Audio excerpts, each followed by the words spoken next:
Hey guys, welcome to Makai's World.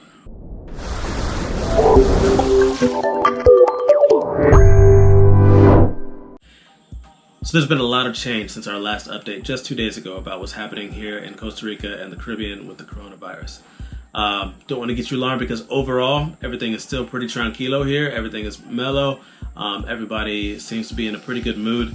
But we are starting to notice less tourists. The streets are getting a little more barren. It's not deserted like some of the other places in the world, but it is starting to thin out. And the main reason is basically the top thing that's happened since our last update is Costa Rica has decided to close its borders to foreigners. Now that's really big news. And a second thing that's happened is all the schools have closed down. The country has put everyone on the same thing that's happening in a lot of the world. Is basically everybody stay away from everyone, go be with your family, and just chill out for a couple weeks until we figure things out, until this blows over, and then we'll look at everything and move forward hopefully from there. So with that being said, let's go ahead and look at the main news event, which is Costa Rica closing its borders to foreigners and exactly what that means to you and to us and to travelers. So Costa Rica has decided to close its borders to all foreigners due to the coronavirus. Beginning Wednesday, March 18th until April 12th, only nationals and residents will be allowed into Costa Rica. Now, what does that mean? Well, first thing is the Costa Ricans and residents must enter a preventive isolation for 14 days as directed by the Immigration Service. The exception will be flight crews and accredited diplomats. So basically everybody needs to be isolated as much as possible for 14 days, and that is what they are mandating for everyone. This is very similar to what's going on around the world, and I think it's giving time for people with symptoms or people with anything to kind of present themselves and not mingle as much and not keep spreading it, and give everyone a chance to kind of calm down and figure out where these things are going while the government has a chance to do the same. So President Carlos Alvarado made the announcement during a press conference at the Casa Presidencial starting at 12:40 p.m. The measure is a part of a declaration of emergency that includes the closing of all schools, private and public, until April 4th. However, given that Semana Santa holidays from April 5th to April 12th, schools will reopen on April 13th. So essentially they're giving it a 2-week break, but it ends up being a 3-week break because the Semana Santa holiday comes at the end of that. So with that being said, the government's essentially saying if everybody goes into isolation for 2 weeks and lays low and just kind of lets this thing take its course, then they let everybody off of this grounding for one of the major holidays, or probably the major holiday in Latin America and much of the world, which is Semana Santa.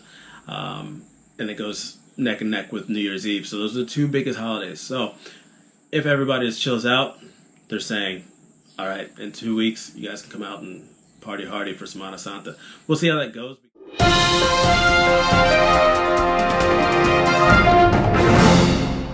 All right, so quick update. This just came in. This county, and I've got to read it a little more. I'll let you know when I figure it out exactly. But this area, Puerto Viejo area, has effective at midnight on St. Patrick's Day, which is kind of ironic. We are on a prohibition. That means we are dry area up until the day after Easter.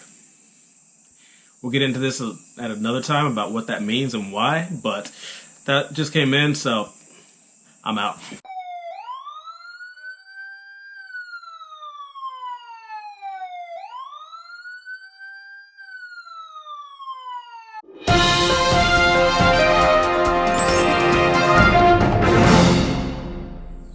As of yesterday afternoon, there were 41 cases of COVID-19 in Costa Rica, detected in 17 cantons and 5 provinces.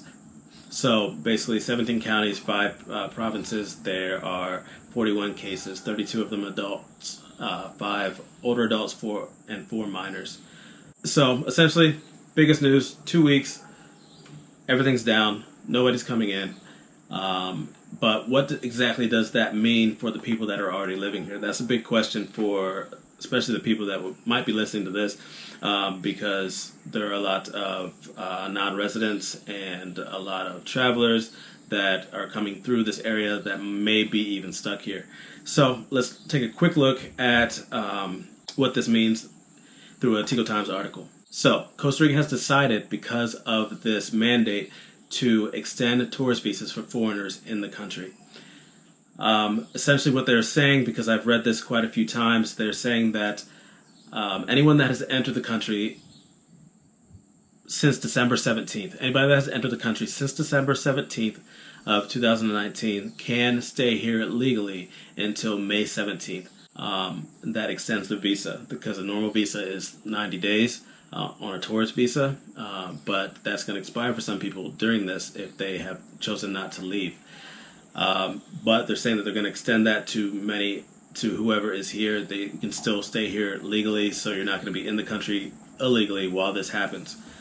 Normally they charge a $100 fine for each month that foreigners overstay their visa. This penalty will be waived for the people that have come in since December 17th, but they did not say anything about the people that had been here beforehand, the people that may have overstayed their visas before this whole thing happened. There's nothing mentioned about that.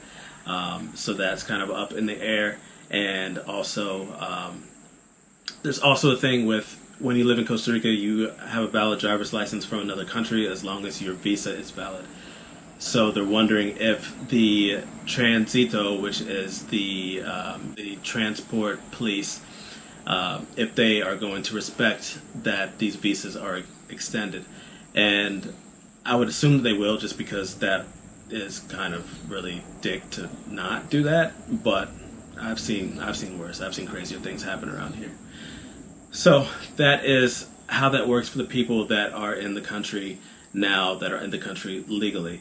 They can stay in the country through this whole thing and ride it out without having to be kicked out of the country, essentially. So this is not unique to Costa Rica. This is happening all over the world. Panama has restricted the entry of foreigners in the country, along with many other Latin American countries, Central America, South America, and North America. Really, pretty much the whole world. So the whole world is on a 2-week timeout for now. Hopefully it remains that way. Hopefully during this time things calm down, things are contained, and we get to go back to kind of normal lives shortly after. All right. I guess this would be called breaking news, because since I just reloaded my page, and this is what just popped up. Costa Rica reinforces security at the northern border of Nicaragua. The cases have actually climbed to 50 people. That just came out while I was filming this. So it has risen to 50 people, and they are doing quite a few measures, and the immigration ban stands. In other top news, it looks like they have set up a mobile Army Surgical Hospital up in San Jose, which is set up in order to keep basically this separate from the normal hospitals, which is a good idea, I think. Looks like the cruise season has also been suspended in Limon because of this. So cruises aren't coming in, cruises aren't going out. I didn't know that people were still taking cruises right this second, but obviously they are. So Costa Rica has declared a state of emergency. Tourism, travel has come to a halt. Everybody's laying low and going to wait for this thing to blow over. The kids are out of school. This is a summary of what's going on in Costa Rica right now. But everything is still stocked. Everybody is still chill. The weather's nice for now on the Caribbean side. There's a lack of water. You might actually hear the trucks coming in, bringing in water to certain people, which makes it kind of difficult for people to stay clean in certain areas. Luckily, where I live, there is a backup, and we have not run out of water. So those are the main things happening in the Caribbean. When we were just in San Jose, we just went to do a little shopping that we always do, which is to pick up supplies. And you could tell that there were people coming in right at the opening of the store, and they were getting things and getting supplies, but there wasn't pure mayhem. There wasn't any parking, and basically everyone was on a wait to get a parking spot to get in, but it wasn't craziness like we've seen from reports up in the States and other places around the world. La Teja reported that Walmart limits rice and beans to 6 bags per customer in order to avoid hoarding due to coronavirus. And this is a smart thing to do, I feel. We were there, and we normally pick up a lot of bags of quinoa over there because they're a lot cheaper there, so we bring them back, and it keeps us stocked for a while. But when we went to go check out, they're like, I don't know if you can actually have that much of this. Let me check, because it's a dry good, I'm guessing. And so they're taking steps to make sure that everybody's not coming in and panicking and just taking everything off, buying everything in order to stock up for the end of the world or whatever they think may be happening. So that's one good thing. The shelves are still stocked over here. There's a sense of concern, but not panic and mayhem in the Caribbean. So we'll see how this thing goes. We'll see how everything goes over the next couple weeks. Hopefully everything just dies off and everybody can go back to traveling. And Semana Santa is an epic Semana Santa where everybody is celebrating the end of this thing. But we will see where everything goes from here. So that is a quick summary of what's happening today in Costa Rica, in Pura Vida land, here in the Caribbean, in Puerto Viejo. Everything's chill. We're all on timeout. So take this time, learn something, read something, watch something, spend time with your family. Think about what's most important to you and make your plans for your next trip. Start to look over things in Costa Rica and places around the world and decide where your next trip is, where you're going to go out and what's important to you. Thank you guys for hanging out again for another video from Makai's World Family Travel. Make sure to comment, subscribe, share, do all of those things. And we're going to get back to you very soon and let you know the progress of this whole coronavirus in the Caribbean, in Costa Rica, and around the world. Thank you guys for hanging out. Pura vida and peace.